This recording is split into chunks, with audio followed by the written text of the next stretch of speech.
El Toro de Manacor, Rafael Nadal, 22 victoires en Grand Chelem, dont 14 rien qu'à Roland-Garros, c'est juste exceptionnel. Derrière cette stat, un corps d'1m85 pour 85 kg en début de carrière, masse musculaire dense au niveau du membre inf, forgé durant toutes ces années de flexion et de glissade sur terre battue. Membre supérieur, une hypertrophie de son côté gauche, notamment son bras deltoïde, biceps, triceps, base et maison mère de son coup droit exceptionnel, hauteur de rebond, régularité, zone trouvée, bref, un coup droit hors norme. Mais Rafael Nadal, c'est également des douleurs sur le bord interne de pied, douleurs qui l'handicapèrent durant toute sa carrière, syndrome de Müller-Weiss. Du coup, chaussures, semelles orthopédiques hyper corrigées, ça soulage son pied, mais ça majore les contraintes et ça rigidifie l'intégralité de sa structure corporelle. Tout au long de sa carrière, il devra dealer avec de multiples blessures.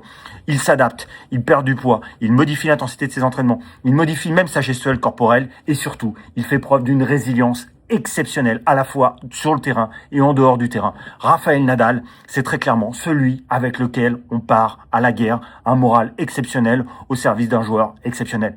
À plus, merci à toi, ciao.